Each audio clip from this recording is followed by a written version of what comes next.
1993. Former Calypso King of TNT. Two selections this evening. The first one, Misconception.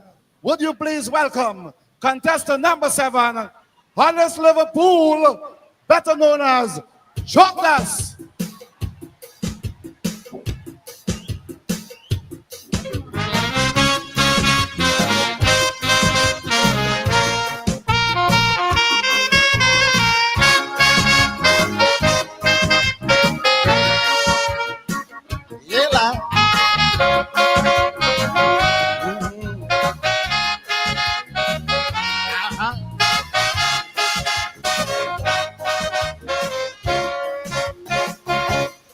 Now that this Calypso show is being heard on video, I'm taking the opportunity to remove some false images of we.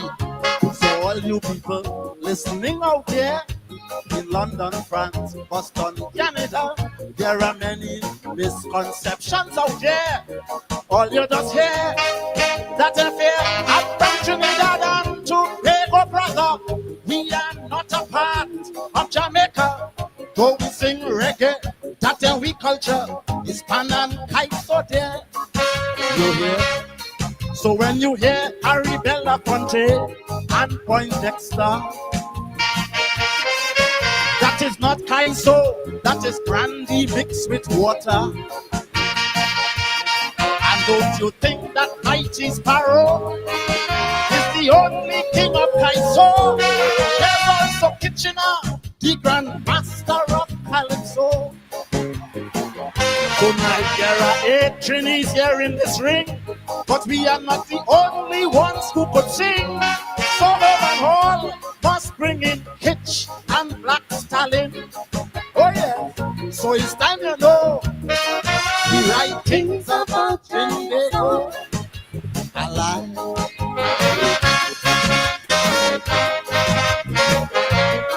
This is my misconception.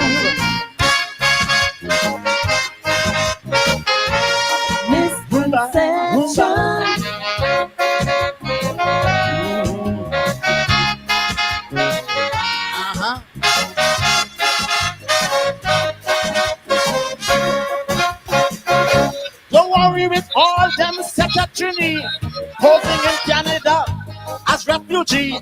That's a misconception they're fooling you with, so as to get citizenship.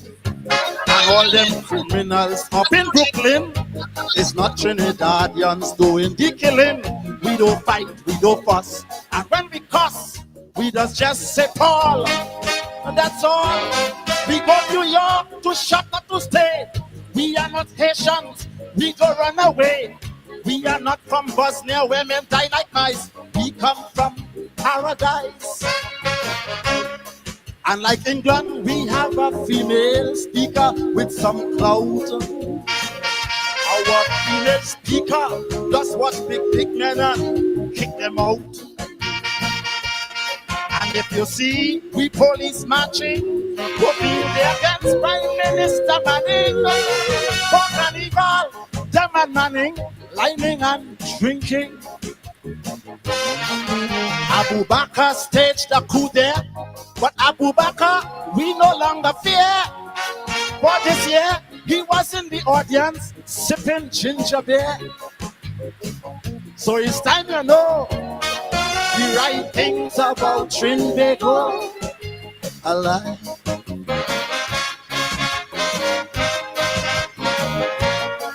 Misconceptions.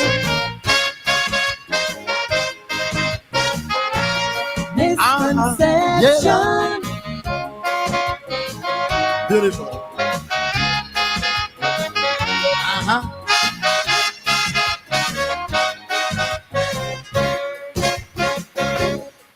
Calypsonian Mighty Arrow is restarted soca. Oh no, that honor belongs to Rash Shorty, a resident of TNT. And when you hear Pan on Sesame Street, it's not Bert and Ernie who beat and sweet. That steel band is the creation of our land. not Japan. We are the only country in the world, I say, where government ministers just raise the pay. And as Calypsonians launch the attack, they just pay back. And Americans say our senior hall is the best comedian. But I say he can't touch the shoes of our Tommy, Joseph, and Sprang Along. And if you see on our TV a man with his neck under a lady, he's not assaulting she, he just dancing the donkey. Michael Jackson, please come down here. Change your misconceptions about being fair. Come and play mass in Wisson and get back your color. Oh yes, so it's time you know. The right things about Trinbago. Alive.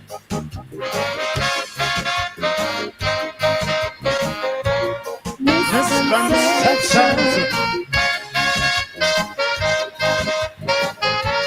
Misconception. Woman.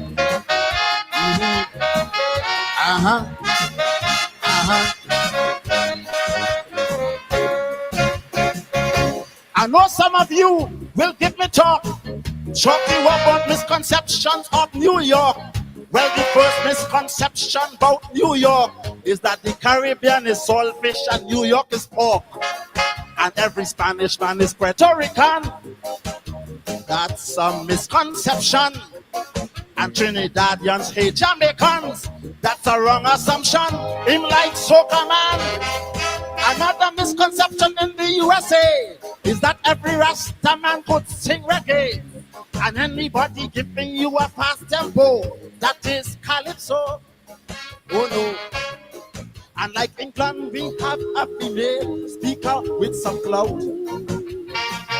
Our female speaker does with big men and kick them out. And if you think Tylenol could pass your headache better than we lemongrass, we lemongrass, the show the worms where to pass. O.J. Simpson, he is guilty. He killed his wife, murder first degree. That's a misconception. Wait upon the jury. Oh yes, don't hear the talk. Misconceptions of New York.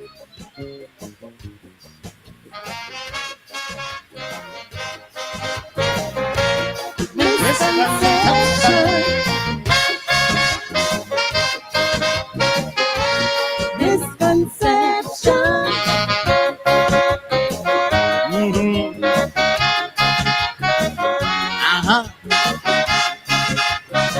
A fast tempo, that is calypso.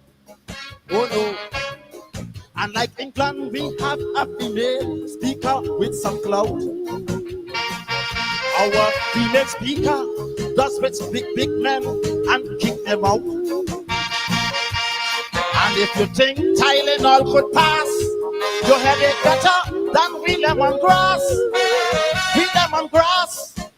the show the worms where to pass.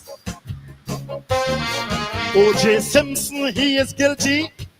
He killed his wife, murder first degree. That's a misconception. Wait upon the jury. Oh yes, don't hear the talk. Misconceptions of New York.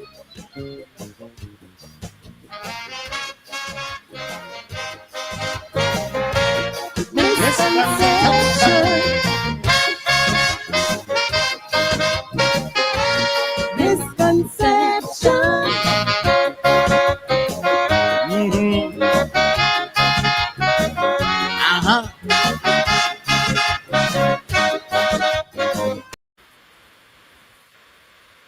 Dr. Hollis Liverpool, a real doctor, University of Michigan, doctor in musicology. Dr. Hollis Liverpool, the chalk dust, misconceptions. A good kaiso is good lyrics telling a story. And one of the hallmarks of calypso is that you must rhyme. A calypsonian has to be able to rhyme anything. And then you must be original. Original. The Mighty Chocolats there singing in New York. The original calypso sung at the Dimash Gras tent in Trinidad did not include that verse about New York. But since the Calypsonian was in New York, he put in a verse about New York. And you have to rhyme. You have to rhyme. Great music, perhaps the greatest musical genre in the world. There's no other music. I can tell you, there's no other musical genre in the world that does what calypso does. It tells a story. It talks about politics. It talks about social life. It gives you some humor. If you see a man with the neck on that lady, he not assaulting she. He just dancing the donkey. Only in Kaiso you could do that. Only in Kaiso you could do that. Michael Jackson. Oh my goodness. Michael Jackson, you have misconceptions about your color. Come down in the Caribbean in our sunshine and get back your color. Only in Kaiso. Good evening to all of you. A very good evening to all my Buxtonians. I see a couple of you here tonight. Good evening to the security chief, the Turk himself. Good evening to my cousin Shandell.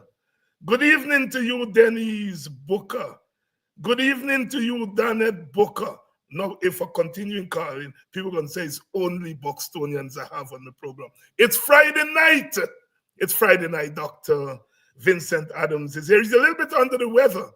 You all know the flu thing that's going around and so on and so on and so forth. But, you know, duty calls.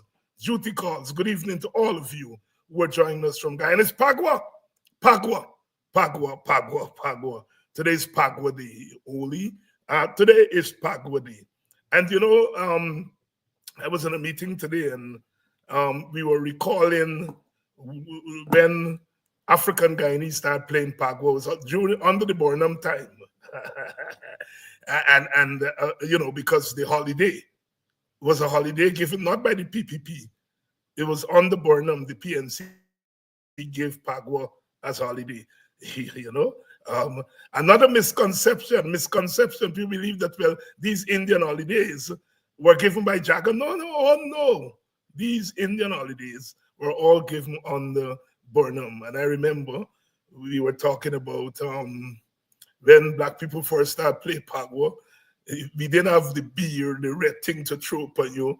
Probably had powder, but we used to throw water upon one another. And sometimes they take all the dirty water from them trench and throw on you. That was our early entry into Pagua. Doc, you remember them days? Oh, absolutely. And we used to enjoy it too. Even in Linden, you know, when you go back, I know the younger generation wouldn't believe that there were a lot of Indian people in Linden, but yeah, we had quite a few Indian people, and we used to live as one family. Right. And we used to respect, even though they live their own culture. There was, you know, when I tell people this, they you know, it's hard for them to believe, but we had, you know, in England, in the Linden local cricket tournament, we had a team that, you know, what was the name of that team? All Indian. It was an all Indian team. And you know, it wasn't any big deal for you know, it was part, and you know, whenever there were Indian weddings, hell, you saw more black people at the Indian weddings for the, you know, you eating out to them leaves and everybody lived well. You know, most of the Indians were business folks and stuff like that. So, you know, but everything that it's changed completely. And of course, you are a living testimony because you are what we call a Douglas. A Douglas. You may say, well, you're a black Douglas, but a Douglas nevertheless. Yeah. Your mother was Indian and your dad African. That's you know, right. And so you understand the hybridity of the culture. You know, absolutely. And I know And I look Go at ahead. both races. I do not love any of the race. I love them for who they are. Right. Right. And any part of either side of my family, I love. They can tell you, I do not distinguish between them. I do not discriminate between them, and they do not do the same thing against me either. Either both sides. Yeah. So this whole thing is, it's a lot of it is politically motivated, and as we are seeing what is happening right now. But we used But, to live.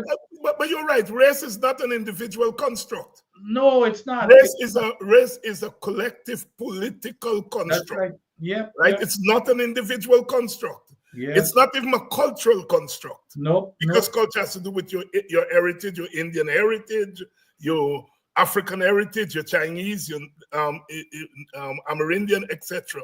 What race is a political construct. Yes. Race was constructed as a justification for slavery. Why are you enslaving these people with dark skin? Well, these people with dark skin have something in common, and that is that they are less than human. So we are justified in enslaving them. Race is a political construct that was created in the 1750s with the rise of plantation slavery. It's not an individual construct, right? Mhm. Prior to race, they had what was called the Wind tribe in Virginia. And the Wind tribe was white, Indian, and Negro, because they were all mixed up there in Virginia, which was, of course, the first state that Africans went to in the United States in 1619. Right. All right. And when they got there, slavery was not in place. Race, they knew nothing about race. So they mixed up with each other and created what the white people later on called the Wind tribe. Yes. White, Indian, and Negro. And they felt that that was a dangerous mix, right? Because they say what you were doing is that you were mixing white, Indian, and Negro, and you were getting either the best or the worst of the three groups. The same thing in St. Vincent. The mixture of Amerindians and Africans, the British felt was dangerous. And what they did was put all of them on a boat, all the mix, all the Amerindian mixed with black. They put them on some boats and set them in the sea. And they drifted and ended up in what is now Belize and Costa Rica. Wow. Come now as the Garifuna people. In Belize, they call them Black Caribs, meaning Black Caribs. Yes. All right? So race is a political construct. It's not individual and it's not cultural. It's not biological. What we have done over time is biologize race. White man can't jump. So you see a white man jump and play basketball, he got to get black in it. Right? you see Ice Cube, the white boy name of the sing, used to sing rap and so on. Anytime a white boy singing rap, you can't forget black in it. What we have done is that we have biologized race. Yes. I mean, you remember when India first started coming to the West, they didn't have fast bowler. Yes. Abid Ali and Etna Solka. Yeah, I remember. And so we felt fast bowling was an African thing biologically. Yeah. Now look at them fast bowler that India producing and Pakistan, right? Yeah. So race is not biology, it's not individual, it's not cultural. Race is political. Yeah. That's what it is. And it has to do with power. People have prejudices. No, that's real. We do have prejudice. You all them girls who say, me, I want no short man. Yeah. That's prejudice. No, if one of them ladies who don't like short man become the president of Guyana and decide that all short men would not be able to go to school then you move from prejudice, right, to race, because you are now using your power to enact your prejudice, right? So again, you heard them by say they only like red bone. They like no dark skin girl. That's prejudice against it, right? But if one of them get power and decide that all them dark-skinned girls should not go to University of Guyana, then that moves from color prejudice to race. All right? So we sometimes make excuses that people, I mean, you know, if you go in the market and all that you have there are Indian people selling, and you got buy, is where you're gonna buy. You got buy because only Indian people there. That's right. So even if you wanted to say, boy, I'm gonna only buy from black people. But when you go in the market, black people that they're selling is who you got buy from. Yeah. You see? And so therefore, what black people did to Pagua is like we say, we emphasize the water. So we brought something to Pagua, right? The Indians were the beer, the red thing, and the powder. And water was always there, but we emphasized the water. And that's the creolization. When cultures mix over time, all right? You always say, black people cook long water curry, and Indian people cook sapi, cook up rice, right? Yeah. Right? I mean, what we did is that we add something to each other food. Right? Yes. Try as you, very few black people just make the curry like how them Indian people just make it. You got try as you may. I know. And the same thing, the Indian cook up rice, it got to be sappy. Right? And that's the beauty of cross culture. Yes. All right? Is that you bring something. Because I know a lot of black people say, I like me cook up rice sappy. I'm one of them. Cook up rice sappy. Yeah, well, there you go. There you go. There you go. Sometimes when I cook up rice, I deliberately make it sappy. Yep. I like cook up rice, for example. There is a man. Yep. Yep. There's a sappy man. Yep. So yeah. Race is not culture. Race is a political construct, and people have used it in order to enhance power. Doc, I want you to, talking about misconceptions tonight, I want you to listen to this clip along with the audience, and then we'll comment afterwards. Here we go. Right. Tonight, boasting that Guyanese are now far better off than ever before. Attorney General Anil Nandlal believes the current crop of potential candidates from the opposition parties for the upcoming elections will be no match for the People's Progressive Party Civic, which he predicts will cruise to victory. So the opposition politicians have a very uphill task, because in the face of this avalanche of success,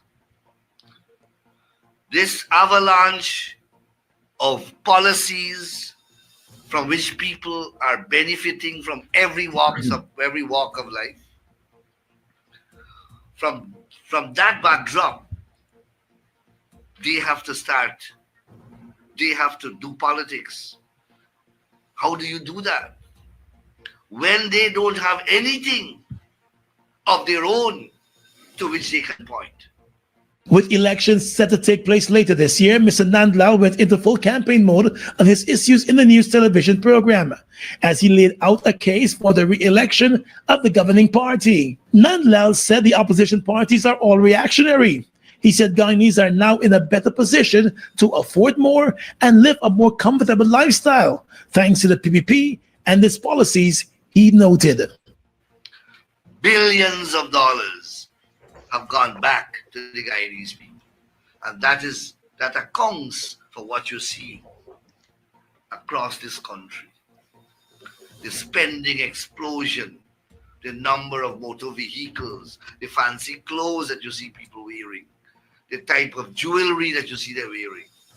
The people are traveling, people are eating, people are dining, people are recreating in a manner that they've never done before.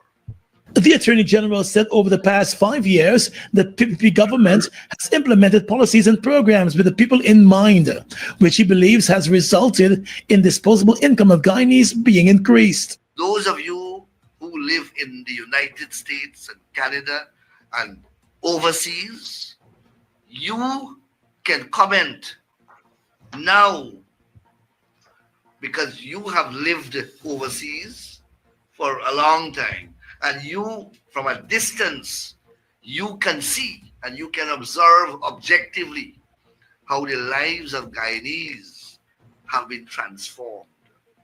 You can look at the clothes that we are wearing and you can see the difference in the clothes. You can look at the glasses, the fashion, what we are drinking, what we are driving, our lifestyle, and you will see how sometimes it is surpassing what you are enjoying in the United States. Guyanese are wearing the brand name clothes that you sometimes can't afford in the United States and in Canada and wherever you are living. Nandlal made it clear that the PPP is not scared of its challenges in the upcoming elections and will hit the campaign trail and defend its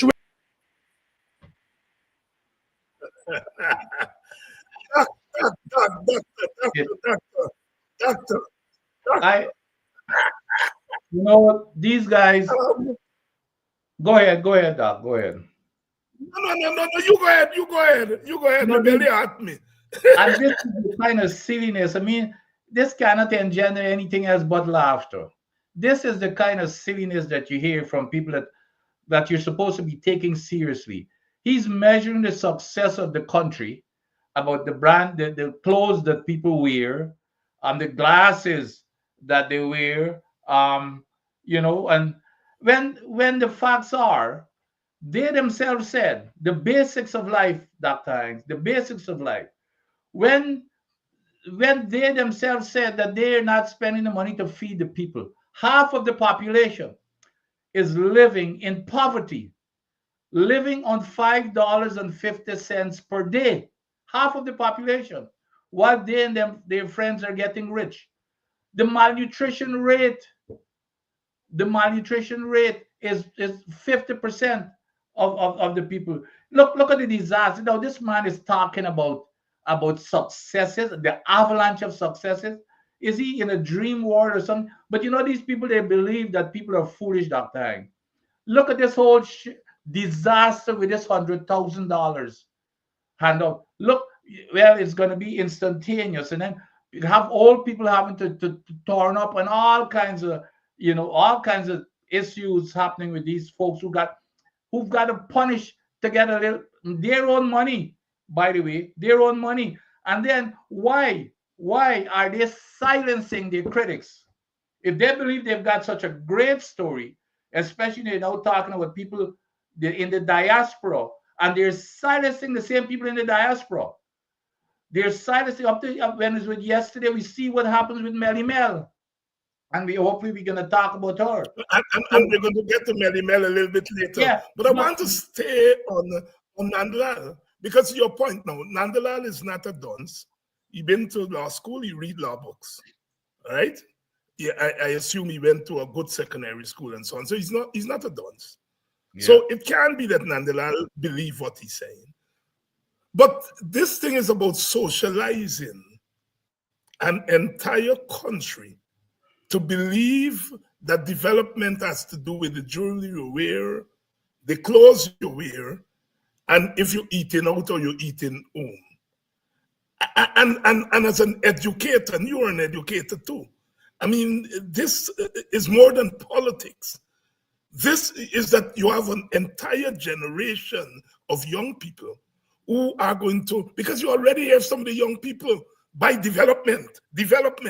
So the word development no longer has the seriousness attached to it that your generation, generations after us and before us had. It's now like a slang. Young people are growing up not knowing what development is. All right? And that has implications because in a sense, it is about cheating elections. Because you're going to people and you're not talking about the real material circumstances that you pointed out there just now, but you are looking at them in their desperate state and you are saying to them, that's development.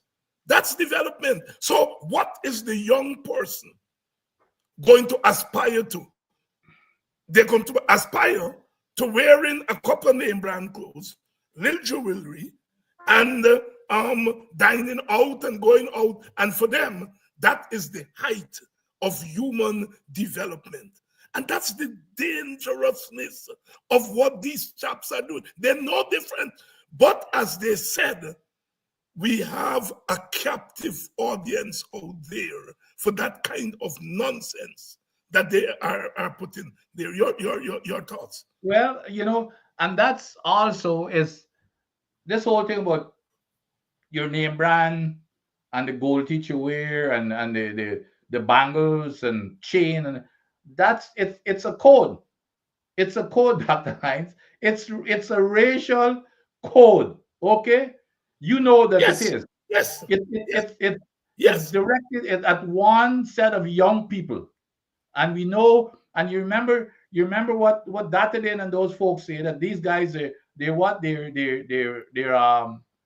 right for what was the word you Fertile ground. Fertile ground. Fertile So that ground. absolutely. So this is the kind of language that they're using, and it's a racial code. That's what it is to talk about. If you're gonna, I mean, this is the most foolishness that I've ever heard from somebody who's you're supposed to be taking seriously, that you're gonna measure your development of your country by the clothes that people wear. And you're right, this is a smart guy, so it has a different connotation and intention. And who are the people who are always branded or labeled as being adorned with those type of things? Who are the people? And there you have it, Doctor. My definition of race a few minutes ago, that is what race is. That is that you take certain social traits and social traits that cut across ethnicity, and then you pin it on one ethnicity. That is what race is. Yes. And that's what they're trying to avoid, right? It is that you are essentializing a particular behavior on one ethnicity. And so if you see an Indian boy or Indian girl with gold chain and gold teeth, you say, well, that is an exception to the rule, because the gold chain and the gold teeth is essentialized. That is what race is. Yes. And I can't wait for ERC to finish their investigation of me and call me, because I want to get a chance to teach them and teach the country what race is. That is race, what you described there. Taking a human trait that cuts across ethnicity, all right, and pinning it on one race, one ethnicity. You move there from ethnicity to race because you're essentializing a particular behavior. I paid attention last night, I think, on News Source. A Hindu priest was on, Pandit, and he was saying Pagwa is about the triumph of good over evil. And so therefore, when you're dealing with rum and wind up and jump up and so on, that's not in the spirit of Pagwa. The point I am making is that in the Indian Guyanese community, and to some extent in the African Guyanese community, at the level of religion, they are able to quicker correct what we call bad behavior. Whereas in the African community, because our Christian churches are not grounded in Africanism, they do not correct those excesses in the African Guyanese community. So one gets the impression that only African Guyanese does wear gold chain and so on and so on and so forth. And it's easy for Nandalal to come along and to essentialize Africans in that way. And that is the height of racism. I thank you for pointing out that. Okay? No. But you know, Doctor, You know it that. seems, it seems that if this here is a strategy, look at the team. I don't think now that he has done that, is it just a coincidence that Datadin just a couple of weeks ago talked about the stereotype of these young blacks. They're uneducated, and you know they don't want to go to school. Don't go to school. And now you're hearing this kind of thing. They wear gold chain and brand name jeans and that type of stuff. It's you know, this cannot be just coincidental or just by accident. And maybe that is their strategy that they're developing. You know, this here is more than just. It is precisely the strategy. Thank you for making that observation. Thank you for making that observation. And that is why a couple of weeks ago they wanted to kill me and banish me, because I am, people like myself, we peep that card and we are calling it out for what it is. No. You live in America, I live in America. When I came home close to me son and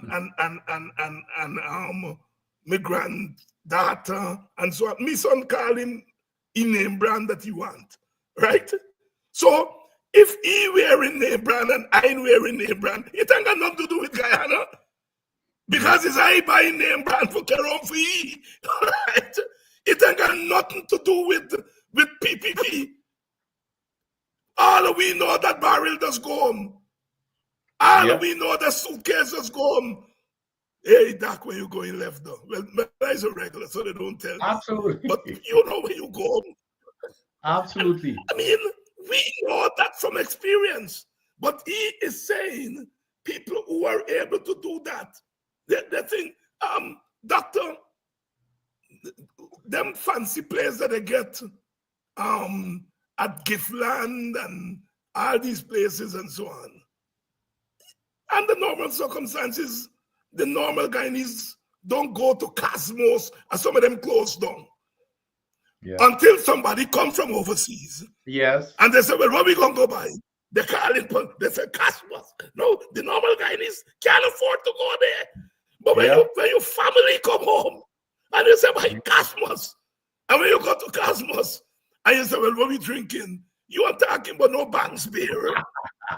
Heineken. That's right. So, definitely. Nandalal thinking that they are taking credit for things that they have nothing to do with.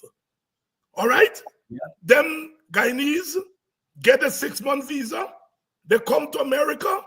They go back home. They carry their fancy clothes and so on. And they deck out. They deck out. And that has absolutely nothing to do with the PPP. But again, they are taking credit for something that people are able to do in their own. People are navigating the poverty. The statistics are still out there. IMF and World Bank and them are talking about the barrels that go and how much that contributes to our local economy. Yet that big man sit around there, as we would say, and lies. First of all, essentializing African Guyanese and maybe Amerindians. But more than that, setting the stage for when the rigging occurs to say, we didn't rig. Is these people that we give the brand name to wear? All right? No, I don't know. I don't know 500 US How much brand name? $500 can buy. All right? But again, setting the stage for when they rig to say it's them little black boys and girls with key brand name and gold teeth and fancy shades is their vote for me. Your thoughts? Well, and even beyond that, here's what's going on here, Dr. Hines. There is no question that it's this what they're talking about. It's the necessity of it is because something is going. They're in a panic, Dr. Hines. They're in a panic. Yes. They're yes. looking at the numbers yes. that they're looking at the census and whatever other data that they cannot see. Because the man even went as far as to say, Dr. Hines, the ridiculousness is to say that no, we used to send remittance to Guyana. No, people in Guyana are sending remittances to people in the United States. That's what the man said in that same yes. That same, the man said, no, it's reverse. Now, how ridiculous could you, I would like it. The only people who are sending money to the US is the people who are buying a house, who are sending money for buy house in Queens. Pim. Sending money to the US. So maybe if that's what he wants to talk about, we can carry on that conversation. But that's what the man said in there. So they're in a panic, Dr. Hines. So they're coming up and making up all kinds of stories. They are in a panic. Release the census data. They've got data, or else it would not have been necessary. And so they're propagandizing, well, we're going to overwhelmingly win this election and that kind of stuff. That's what it comes down to with all these fish stories. Dr. Vincent Adams here tonight on a Friday night. Friday night, in the old days, used to be the party night and the going out night and the gas case night and the finey night and the beer night and so on and so forth. And the black pudding and your sauce and your fish cake and your puri and your all the delicacies. But now we can do all of that and still pay attention to politics and what's happening in the society. That's the beauty of social media. That you see them young people in the party and they pull out their phone and they're doing all kind of other things while they're doing the dance. All right? And now they get them thing in the ears. They ain't got nobody ain't gonna unbug them. Technology has moved us. And talking about technology and how it impacts politics, we are hearing the story about Melly Mel. Now, I generally don't pay attention to some of these influencers, partly because a lot of them were hand in gloves with the PPP at some point, and they fall out and so on.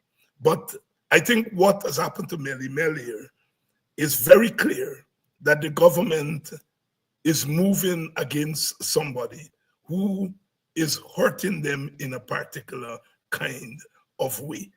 And so therefore, I think there's a level of solidarity that Melly Mel can get from me. And I say that because Melly Mel is never going to come out and say, I stand with David Hines when he called them lick bottom Africans, right? He's not going to do that, right? But, and generally, I don't pay attention to the Melly Mels of this world.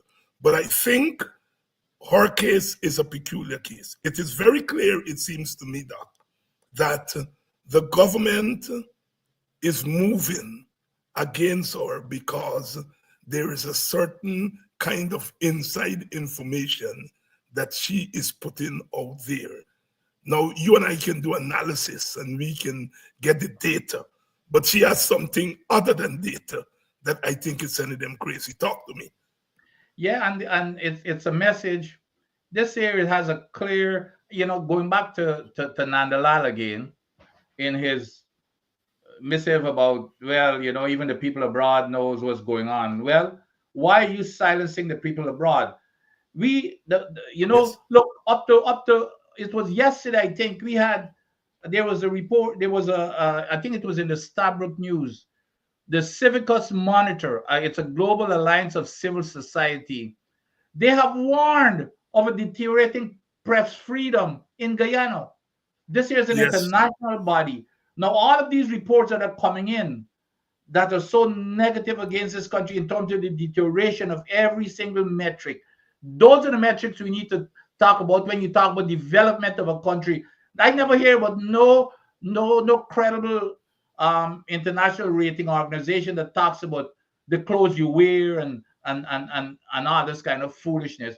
This is one here, and I think this here is to make sure is to have a chilling effect on all of those who criticizing, and justifiably so, criticizing this government, because the only message that they want you to hear is that nonsense that misinformation and propaganda that he wants to spread.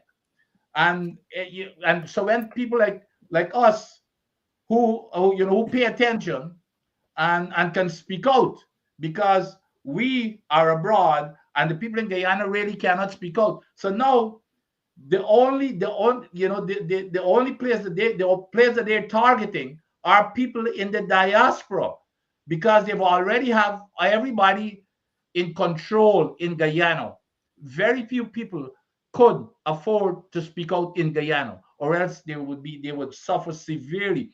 But people like Melly Mel and all of us who speak out and criticize the government, they're coming after us. And this year, they want to set an example here to provide a chilling effect and to silence the critics. It's as simple as that, including the news media. This is clear as crystal. I don't know what she was arrested for in terms of the details. However, what I do know, what came out in the report anyway, is that the government, it was as a result of a government complaint to the United States authorities. I don't know what's the process, but that's what that was what was reported in the news media. So this here is nothing but a clear-cut attempt to silence the people who criticize the government, justifiably so. We're into an autocratic governance of Guyana at that times, and they don't Very want much. anybody to say anything against them. And like I said, the people in Guyana, they're scared to speak out. They know that, because their entire livelihood could evaporate. But the people in the diaspora who do not depend on that, and who've got the freedom to speak out, that's where they've got the target now to make sure. And then it's the elections time coming up, so this here is the time that we're going to see a lot of this. And a Melly Mel is very popular. So if you get to somebody like Melly Mel, then the whole idea is to scare everybody. As if you can get after her, then all of the others will remain will become silent. And point well taken. Listen, Doc, there seems to be a category of people who dealt with the PPP, and they understand how the PPP operates. They have the beans, so to speak. And some of them, like Melly Mel, use or distance away from Guyana, put those things in the private domain, the public domain. Now, I've tried as much as possible to avoid the Mohammed thing, partly because it's not my business. Right.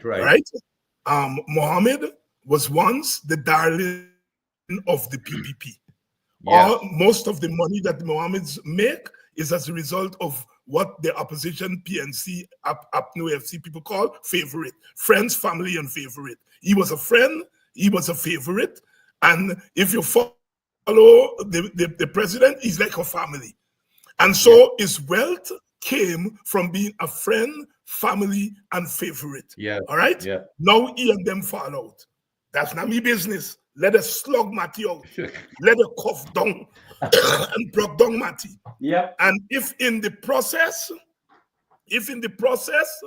some choice information come out, Yeah. thank you very much. But I don't think Muhammad need me to defend he against GRA. All right? He got enough money to buy GRA and sell GRA if he wants to. He got enough money to buy the best lawyers in Guyana, in the world, to defend himself. Yep. But the point I think is of interest here with a Melly Mel and a Mohammed is that we are likely to get some better idea of Yes. how these people operate Yes. behind the scenes. All right? And I think that's the value of somebody like Melly Mel. Clearly, she understands how the beast operate. Yes. Not from reading it in books. All right? Yes. But from being there. And so when the government moves against her, I am likely to say, no, because I want to spill more. Yes. I want her to spill more, so I don't want them to silence her.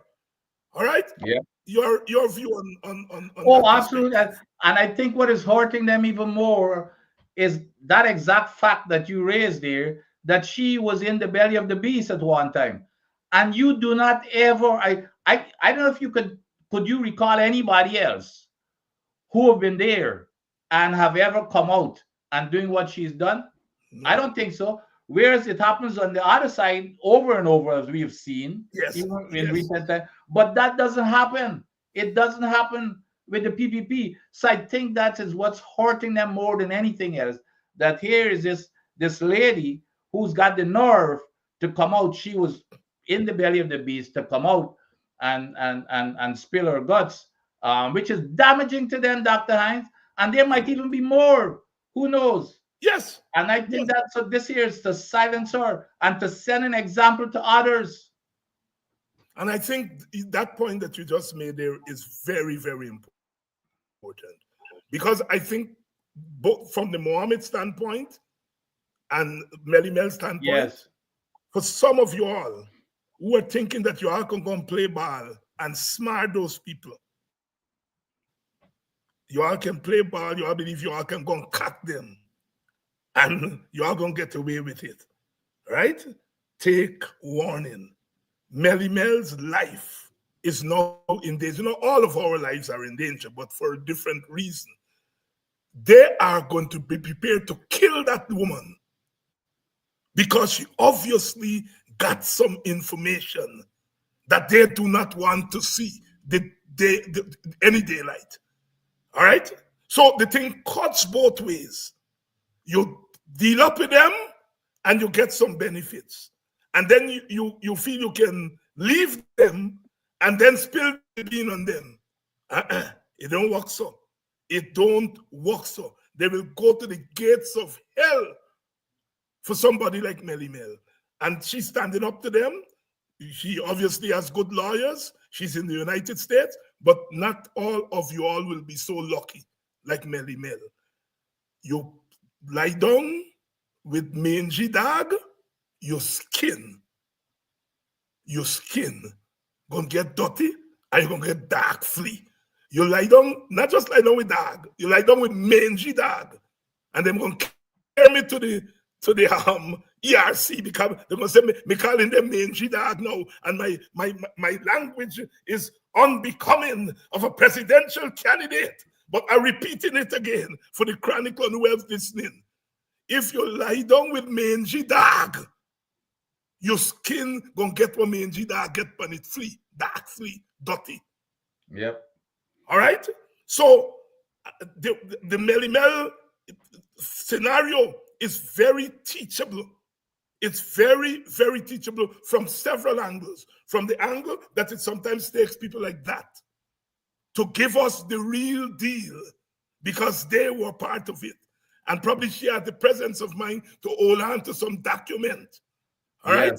Yeah. But I understand that our dealings with the Mohammed is what the PPP is using to tell the Americans, here is a sanction man. And she apparently got picture dealing with him. And they using that because apparently the United States to take away some visa from some of the people who they, are dealings with the Mohammed, and they use that in order to go after her. It seems that that is the situation. Yeah. Either way, it points more to the nature of the government than to Melly Mel. Yep. The nature of the government. That's how autocratic governments behave. Yes. And when you heard Jack Dio said last week that he knows that in PNC strongholds, that you can always get what he called overhangs from the PNC and AFC, who will go and round up their people for a couple of dollars. These people know what they're doing. He only spit it out because Azzedine take a page from his book, but Azzedine learned from the best. Yes. Azzedine is using government money indirectly because government passed that well to Azzedine, that Azzedine is using to buy people and to buy possibly votes if he decide to run. Yes. But Jagdo is doing it directly. He and the PPP, they're taking government money directly. Which brings me, doctor, to this point. $50,000 a month for a lobbying firm, which is then going to charge them for food, transportation, and all kind of things. It can go up to more than $50 per month. But what is really galling is, one, they're taking government money to lobby. I am not clear what they're lobbying the Americans for. Are they lobbying on Venezuela? Are they lobbying on our oil? Are they lobbying for the PPP to come back to power? What are they paying this lobbying firm to do for Guyana that Orphan Ali and Jack Dio and all of them could not get off their rear and go and do for themselves? Go and walk the halls of Congress, as you know you have done it, Dr. Adams. Why can't they go and walk the halls of Congress? Why can't they go and meet with U.S. Congress people, U.S. officials? Why are they taking $50,000 a month to pay people to do what they could do? What is the embassy in Washington doing? What is the consulate in New York doing? You might as well close down if you got to pay a lobbying firm to do what your embassy is supposed to do. Am I crazy? Or am I just a boy from Buxton who don't know nothing about nothing, doctor? You tell me. No. Excellent. As a matter of fact, I was thinking along the same line. Those same exact questions that you're asking. As soon as I saw that, I asked the same very questions that jumps out at you immediately. What is the government taking the taxpayers' dollars for to have a lobbying company in the United States? Is it, like you said, is it for a national purpose? Is it a national purpose, or is it to keep them in power? If it's a national purpose, like you said, why do we have an embassy? Why do we have an embassy? That's what an embassy is supposed to be doing. Getting up, the ambassador and whoever staff or whatever is supposed to be going and talking. That's what happens. That's what normally happens with a normal country. Their office, their ambassadorial office would get up and go and talk to the various Congress officials and the president's office, etc. So this whole thing about a lobbying, the one thing I'm a little bit disappointed in, Dr. Hunt, I thought that this here would have gotten more responses from the opposition, because, and I'm hoping that they intend to make this a big issue in terms of asking those simple questions. In Parliament, they should account for the scope of what this lobbying company is doing and do an investigation to make sure that they're not lobbying, because I'd be willing to bet you that this has nothing to do with the government. This has and the nation. This has to do with the PPP. This is a PPP lobbying form. Trust me. I Trust me. share the same view. If you peel back the onion, I bet you that's what you're gonna find.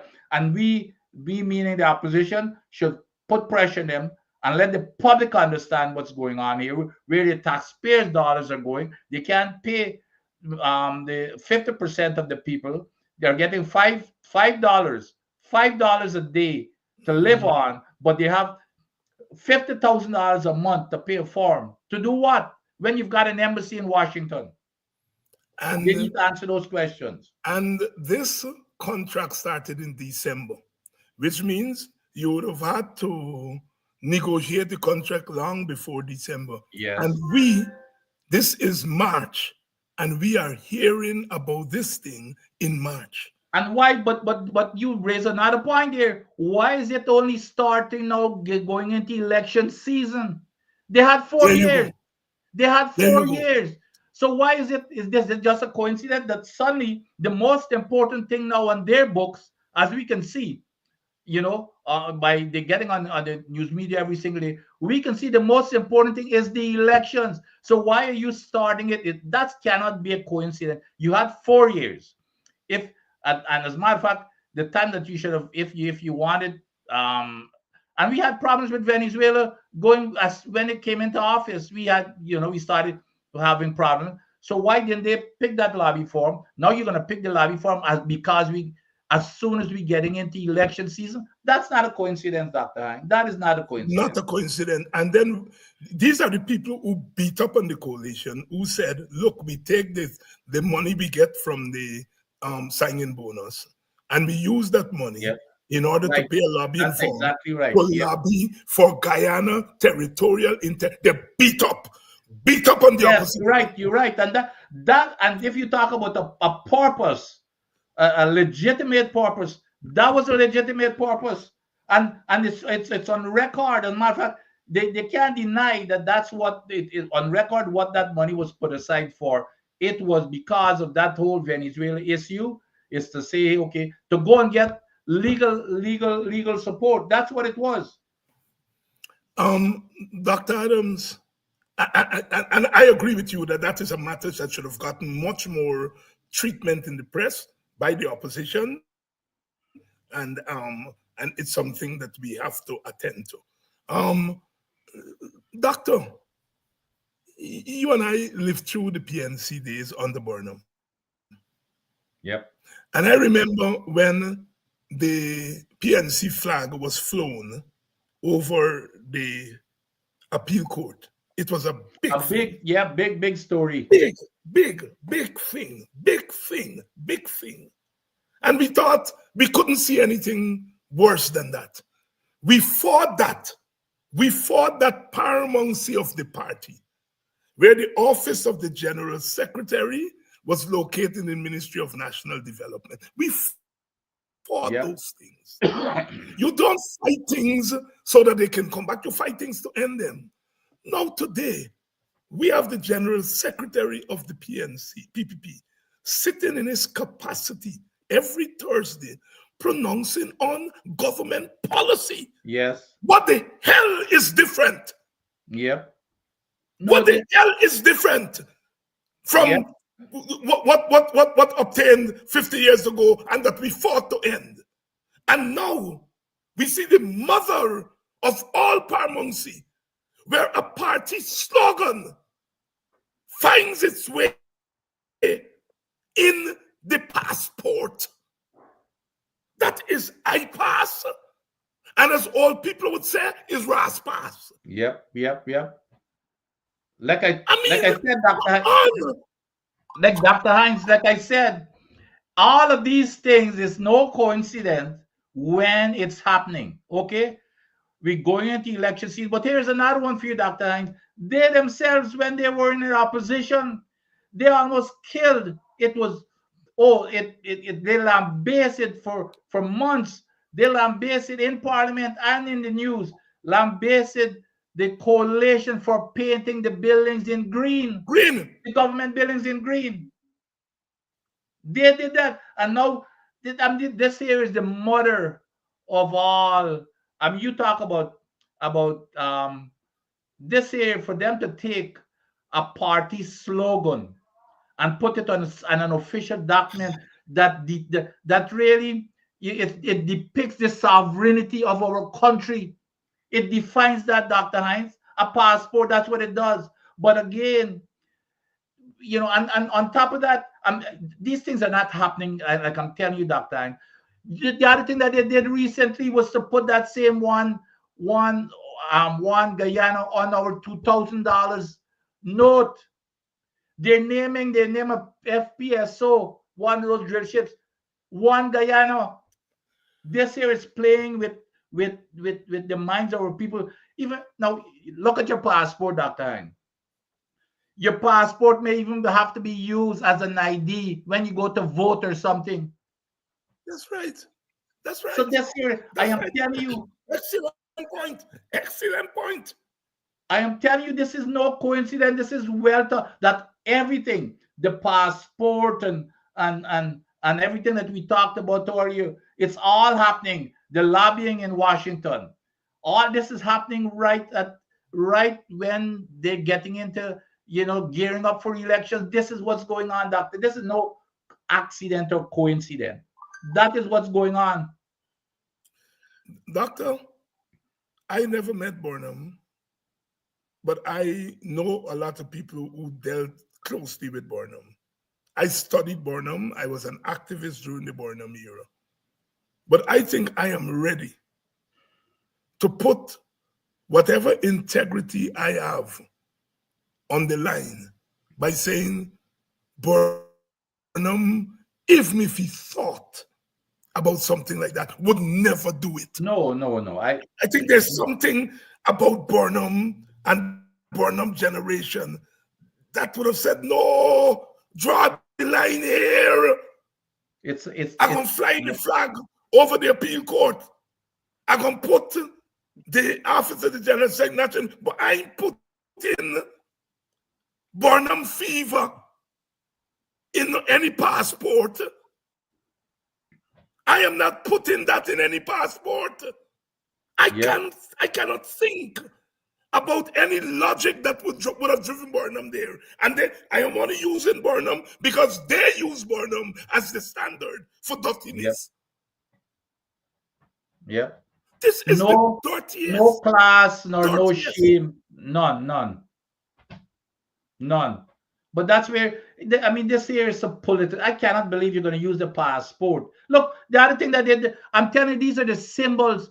Mashramani, the float is one Guyana, those are the teams. So those are the kinds of things that they're using that are very highly visible to indoctrinate the minds of people, Dr. Hines. This here has now, how could you compare?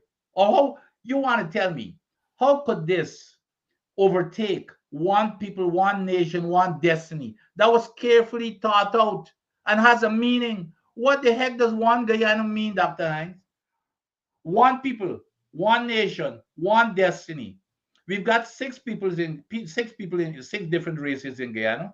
So one people say, well, okay, let us all, we want people, even though we've got six races. And all this entire one people or six races, there's one single destiny for all of us together. What the heck does one Guyana mean? Yeah, that's right. What does one Guyana mean? And one people, one nation, one destiny, Doc. Consistent with the thinking. Was consistent with the thinking of post-colonial governments in our Caribbean. In Jamaica, they say out of one, out of many, one. One. That's the same notion of nation building. One Guyana is not nation building. One Guyana is a party slogan. That's right. It's a party slogan. It's like if God smile and bring the WPA to power and we take Walter Rodney picture and put it in a passport and put people's power no dictator. I mean, you know? Yeah. I mean, yeah. These are the things that should fire up Guyanese. Yeah, I agree. I totally agree. because these people are taking away our country, our dignity, and everything that we have fought for from the Middle Passage as far as Africans are concerned, the Kalapani as far as Indians are concerned, and for the Amerindians who been there before. Everything that we have shed our blood for, whether we are Amerindians, Africans, East Indians, Portuguese, Chinese, these people are taken away from us and bullying us Yep. in the process. Yep. But I've got to give, I think we owe it to Amanzo, MP Amanzo Walton, for bringing this thing to making it into the news, because she was the first one that raised it. Yes. So I hope that there's going to be follow-up by the rest of the MPs and the rest of the opposition to make sure, because I know she was, I saw her in interviews and stuff. She's very passionate about this, and we need to back her up, even if she's got to take the lead, to make sure that this here has to, we've got to keep this hot. We've got to keep it on. Doc, we're both you and I are struggling with this little thing that's going along. So we can't spend that extra half an hour that right.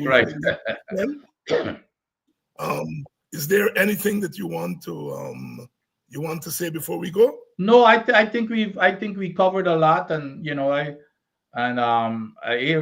and I'm sure that you feel the same, that it's only our Friday night crowd that we come out when it's called to duty in the state. Only because of Friday night crowd that we had to come out when we were called to duty. So thanks for your presence and for listening. And thank you very much. And hopefully I'll see you on Sunday. One game wrap up in 2 days. Another one wrap up today. Could you believe that? You guys said 2 days because the first day in the Guyana match was almost rained out. So it is a 2-day match. And when you look at the team that got routed, I was counting the number of test players on that team. They have the most test players. That's and I'm talking about seasoned test players. Seasoned test players, yes. On that team. Hopefully on Sunday we'll talk a little bit more about that. Get well, and I'll see you on Sunday. And to your you are Buxtonians, Raquel, Linda Cookie, who else on here? George, you are Buxtonians, you all crowding me tonight. No, you all give me a little chance now with me other people from the other villages. You all peeping me card. Bostonians are out in their numbers tonight. You all gotta share me with the rest of Guyana. That's how this thing does work. But anyhow, I'm glad you all come out and keeping me in check. To all my good people from Linden, all the wonderful people from Denham still on the west side, the people from the West Bank. I haven't given you all a shout out, sisters and Baggersville and Stanley Tongue.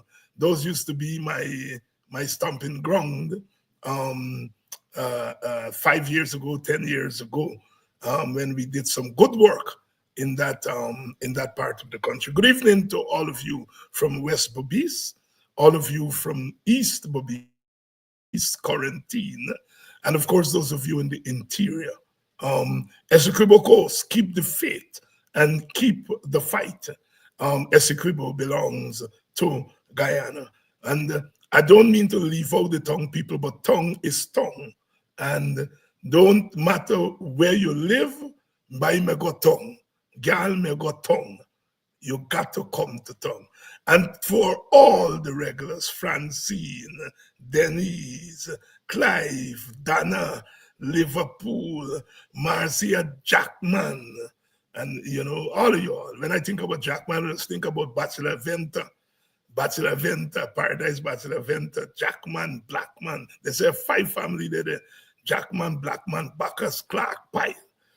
Good evening to Sister Raise the Pile. If you are listening, viewing us tonight, I haven't seen you in a little while, but good evening to all the wonderful people at Paradise Bachelor's Adventure.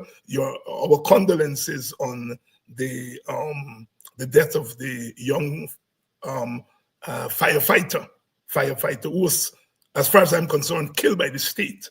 He's murdered by the state. Good evening to you people there, and our condolences to the Anderson family that I understand he belongs to. And the Anderson, again, is one of the big families in Bachelor Venta. We used to call them in the old days blue meat. Train past 90, knock down donkey.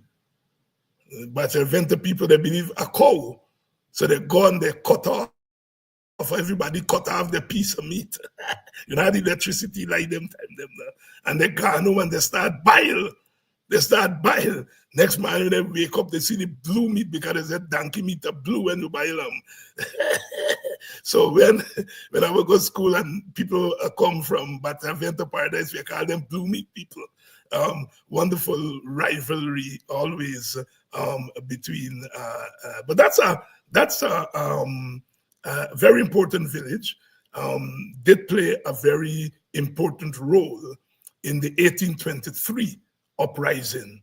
The Demerara uprising actually started there in Paradise Bachelor's Adventure. Hail up to all you wonderful people there. And have a pleasant weekend. I know it's a 3-day weekend because today was holiday and you all get Saturday and Sunday. As you go to church on Sunday, you go to your mandirs and your temples and so forth. Spare a prayer for our country, in particular, spare a prayer for our struggle, that we are able to right the wrongs in our country and bring our people and our country back to a place where we can look each other in the face and say we all belong here. Again, happy Pagwa to the believers, in particular the Hindu community, and by extension, the Guyanese community. See you all on Monday, and for the cricket people, I'll see you all on Sunday. Agan.